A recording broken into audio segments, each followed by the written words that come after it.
ਸੁਣ ਰਹੇ ਮੌਲਾਨਾ پوچھ لیں آپ.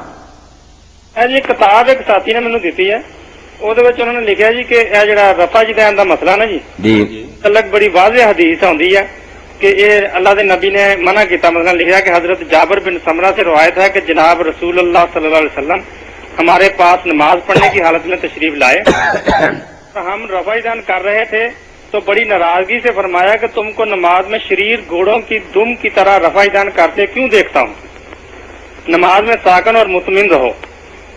تو یہ حدیث کے نیچے جو عربی میں لکھی ہوئی نا اس کے نیچے لکھا ہے کہ یہ صحیح مسلم سے لیا, ابو داؤد سے, نسائی سے, طحاوہ ہے, مسند احمد ہے. مسند احمد طحاوی صاحب ٹھیک ہے, حدیث ہمیں یاد ہے, کوئی بھولی ہوئی نہیں, مگر یہ لوگ ظلم کرتے ہیں, بہت ظلم کرتے ہیں, اور ان کے اپنے علماء بھی انہیں روکتے رہتے ہیں کہ اللہ کا خوف کرو, یہ رفع جدین جو ہے نا چل رہا امت میں, اس کے بارے میں یہ حدیث نہیں, تم کیوں ظلم کرتے ہو. اس دور میں بہت بڑے حنفی عالم ہیں دیوبندی حضرات میں سے, وہ جسٹس بھی رہے ہیں, جسٹس تقی عثمانی, انہوں نے آپ اپنے جو عمالی ہے ترمذی کی شرح نوٹ کروائی, اس میں خود کہا کہ حیا کرو, اللہ سے ڈر جاؤ. یہ سنت جو رفع جدین ہے امام کر رہے ہیں شافعی اور احمد اور سارے اہل حدیث, یہ کس نے اس کو کہا کہ یہ گھوڑوں کی دمیں اور یہ جھوٹ بولتے ہیں. اسی طرح یہ مدرسہ جامعہ اشرفیہ لاہور, اس کے شیخ تھے مولانا محمد عزیز کاملی رحمۃ اللہ علیہ, ان کی مشکات کی شرح تاریخ کسبی, اس میں بھی لکھتے ہیں کہ جس میں رائی برابر ایمان ہوگا وہ اس بحث میں اس کو نہیں پیش کرے گا. حضور اپنی سنت کو میرے بھائی گھوڑوں کی دم میں کہہ سکتے تھے, اگر روکنا بھی ہوتا تو کہتے میں نے بھائی بتایا تھا, اب اس کو چھوڑ دو, اچھا انداز تھا. کتنی چیزیں ایسی آپ نے کہا تھا قبریں نہ دیکھا کرو, بعد میں کہا میں نے منع کیا تھا, اب اجازت دیتا. قربانی کے بارے میں کہا تھا 3 دن کے سے زیادہ گوشت نہ کو, پھر کہا میں اب اجازت دیتا. رفع جدین روکنا ہوتا چلا تو حضور کے کہنے سے تھا نا, یہ سارے مانتے ہیں. تو آپ کہتے میں نے سکھایا تھا, اب چھوڑ دو. جب آپ نے کہا گھوڑوں کی طرح دمے کیوں لاتے, وہ کہہ نہیں سکتے تھے کہ یہ گھوڑوں کی طرح دمے لا رہا, تو آپ نے سکھایا. اگر یہ گھوڑوں کی دمے تو آپ نے تو بتایا تھا.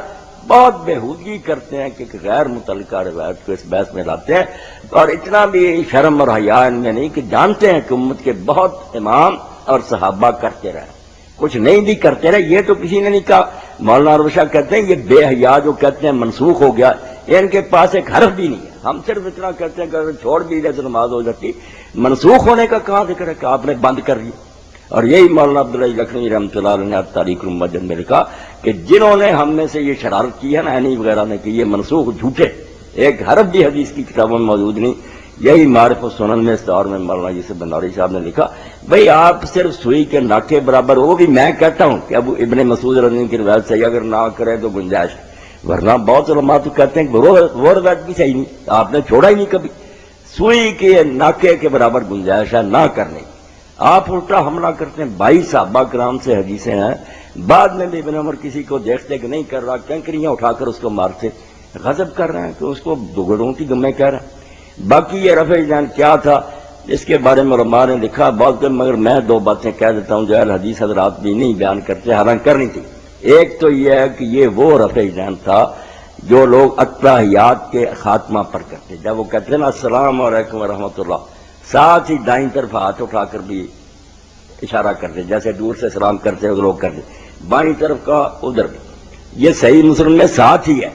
یہی جابر بن سمرہ, آپ نے فرمایا اس کی کوئی ضرورت نہیں, کیوں اس طرح کرتے ہو, ہاتھ رانوں پر رہنے دو, صرف منہ سے سلام کرو. ایک تو یہ غلط رفع جدین تھا جو لوگوں نے آپ ہی نکالا تھا, حضور نے نہیں کہا. اور دوسرا جو ہے وہ مصنف عبدالرزاق میں ملے گا, جو نماز میں آپ نے دیکھا کہ آپ نکلے دیکھا, وہ کیا تھا, نماز میں ہاتھ اٹھا کر دعائیں کر رہے تھے.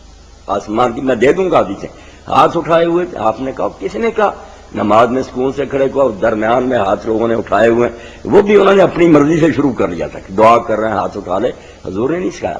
یہ 2 چیزیں تھیں, سلام کے وقت اور نماز میں اپنی خوشی سے ہی ہاتھ اٹھا کر دعا کرنا.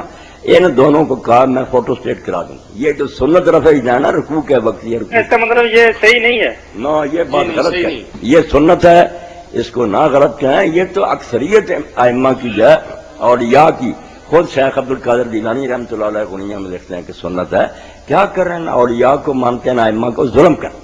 جی چلیے, بہت شکریہ بھائی آپ کے کال کرنے. مولانا صاحب میں نے بھی ان سے بات کی تھی, یہ حدیث صحیح ہے تو ماننے میں تو نہیں آتا. اگر یہ صحیح ہے تو جو بخاری شریف کی اتنی حدیثیں آتے ہیں رفع جانے کو وہ کس کھاتے میں پڑیں گے؟ اور صحیح بات، صاف صحیح سے بات. صاف بات یہ بھائی کہ آپ اپنی سنت کو اگر روکنا بھی چاہتے تو کیا دیتے بس آج کے بعد نہ کرو. یہ کہنا کہ گھوڑوں کی طرح دمیں ہلاتے ہیں، یہ تو پتا چلا کوئی اور ہی فضول حرکت تھی جو لوگوں نے اپنے طور سے شروع کی تھی. آپ نے ایسا کہا، ورنہ آپ کی سنت جو تھی اس کو آپ گھوڑوں کی دموں ہلانا سے نہیں کہہ سکتے. یہ انداز ہی بتاتا ہے کہ وہ یہ نہیں تھا رفع دین جو سنت سے ثابت. مہربانی جی، بہت شکریہ. ہاں. جی مولانا. یہ سعودی عمرہ کرنے وہاں سے واپس آئے، پہلے نماز بھی نہیں پڑھتے تھے تو انہوں نے ماشاء اللہ نمازیں پڑھی اور مجھے کہتے جی میں رفع دین کے ساتھ نماز پڑھتا ہوں. تو دوسرے بندے جو پہلے انہیں کچھ نہیں کہتے تھے کہنے لگ پڑے یار رفع دین تو بت لوگ رکھتے تھے پہلے بغلوں میں تب ہوتی تھی، اب تو منسوخ ہو چکی ہے. میں نے پوچھا جی یہ بت رکھتے تھے جب اٹھاتے تھے سجدے میں جانے وقت تو خود بخود بت گر جاتے ہیں، رفع دین کرنے کی کیا ضرورت ہے؟ اور دوسرا بت کسی کے دوسرے کے پاؤں پہ لگتا تھا، چوٹ نہیں لگتی تھی، یہاں یہ گر کے ٹوٹ نہیں جاتا تھا، تو پھر سجدے سے اٹھتے پھر بت رکھتے تھے پھر رفع دین کیا.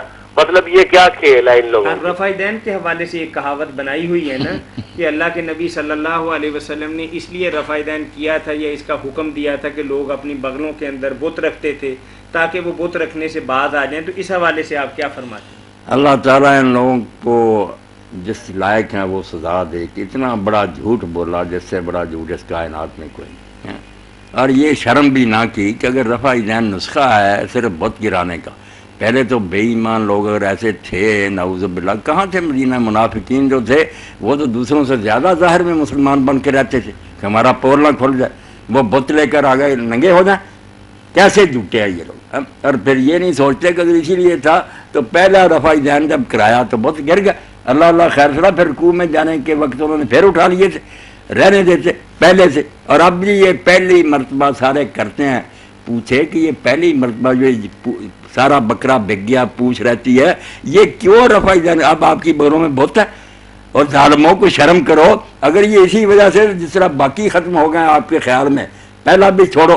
دنیا میں ایسی امت موجود ہے کہتے نہیں اس پر اجماع ہے. اور کیا اجماع ہے؟ چلو مسکو زمان میں سارے قاضی اور سلطان اور علماء جو ہیں ایک مرتبہ بھی نہیں کرتے، وضو کر کے آتے ہیں سیدھے کھڑے ہوئے اللہ اکبر، کوئی ہاتھ نہیں اٹھائے گا. ان کے ساتھ شامل ہو جا بازیوں کے. اور کرنا ہے تو سارے کرو. ایک حرف نہیں دنیا میں کہ رفع دین آپ نے منسوخ کر دیا. بھائی یہ ترک بھی جو ہے نا کہ اگر کوئی چھوڑ دے نماز ہو جاتی یہ بھی سوراخ میں سے ہاتھی گزارنے والی بات ہے. بہت مشکل ثبوت ہے اس کا. کوئی اس روایت کو صحیح کہتا زیادہ اس کو بھی غلط کہتے ہیں ابن مسعود کی رضی اللہ تعالیٰ عنہ. اس لیے یہ گزارا کریں نہ کرنے والے کہ ان کے لیے تھوڑا بہت پاؤں رکھنے کا ہے ٹھکانا، الٹا حملہ کرتے ہیں ہماریہ پر، ٹکر لیتے ہیں. 22 صحابہ کرام سے صحیح حدیثیں آ رہی کہ رسول اللہ رفع دین کرتے تھے. صرف ایک روایت ربی کوئی کہتا حسن ہے کوئی کہتا ضعیف، اس کے سارے اتنی بڑی جنگ لڑ رہے ہیں. توبہ کرے، کرنا بہتر ہے، ثواب ہے، نیکی ہے. چلو کوئی چھوڑ رہا ہے تو سنت ہی ہے، فرض نہیں ہے اس لیے نماز ہو جاتی ہے. مگر یہ منسوخ والا کہنا جو بالکل یہ بتوں والی بات آپ کی بات دے دے. میں نے جیسے کہا کہ پہلی مرتبہ اٹھائے تھے گر گئے اور اب مجھے بت لا کر دے دو بڑے سے بڑا، میں اٹھایا جاؤں گا 100 مرتبہ اگر گر گیا تو دکھانا. یہ میں اٹھا رہا ہوں کتاب گرتی ہے بغیر یوں کرنی کیا بےحدہ بات کرتے ہیں. اور پھر جیسے آپ نے کہا کہ رکوع میں جانا تھا سجدے میں حضور صبر کر لیتے خود ہی بغلیں کھل جاتی ہیں گر جاتے. اس حرکت کا کیا فائدہ؟ بے شرم اور بے حیا اللہ تعالیٰ ان کو عذاب عظیم دے. اتنا بڑا جھوٹ سنتے رسول کریم علیہ السلام کے بارے میں بولتے ہیں.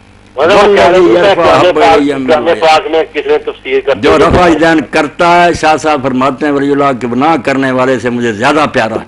لأن حدیث رفع اکثر واسبت، کیونکہ رفع دین کی حدیثیں گنتی میں بھی زیادہ ہیں اور طاقت میں بھی کمی ہے. صحیح حدیثیں صرف جو نہیں کرتا چلو ہم فرض واجب نہیں سمجھے گنجائش ہے. یہ ظلم نہ کرے کوئی کہ منسوخ ہے. یہ بڑے بڑے دیوبندی عالم مولانا شاہ رحمۃ اللہ علیہ سب دعائی دے گا کہ توبہ توبہ، ایک حرف بھی نہیں ہے منسوخ ہونا. آپ کیا فرما رہے ہیں؟ وہ کہہ رہے تھے کہ جو قرآن پاک ہمیں پڑھاتے ہیں تفسیر کے ساتھ انہوں نے اس سے سورہ منافقون ہے اس سے ثابت کیا تھا کہ یہ بھی پہلے ہوتا تھا اس لیے روک دیا. ہمارے ادارے میں ان کو لے آئیں ہمیں فون کروا دیں تو بات پوچھ لیں. سورہ منافقون میں سے جو کچھ ہے ان سے کہنا پڑھیں جیسے میں رفع دین کا مسئلہ وہاں تو کوئی ذکر ہی. مولانا صاحب پھر بڑا کیا کرتے ہیں پھر ضد بڑی ہو جاتی ہے، نبی کا فرمان پیچھے چلا جاتا ہے. توبہ توبہ. لوگوں میں یہ ہوتا ہے کہ مان جاتے ہیں دل قبول کرتے ہیں. ہم نے کر کے دکھایا نا کہ بغل میں رکھو یہ چیز سجدے رکوع میں جاؤ گے تو خود بخود گر جانی ہے. خود ہی گر جائے. ایک دم کون گیا اس کے کے ذہن میں لگتا ہے پہلی دفعہ یہ بات ہے. پھر وہ آپ کہتا نے ہے زیادہ قیمتی بات کہی تھی کہ جب رکوع یا سجدے میں جائے گا تو جو بغل میں ہے وہ گر جائے گا, رفع دین سے نہیں گرے گا. نہیں رفع دین سے نہیں علماء کہتے ہیں ہمارے یہ وہ بغل میں لے لوں گا کرتا جاؤں. صاحب ایک اور سوال آ گیا ذہن میں, سوال ہے کہ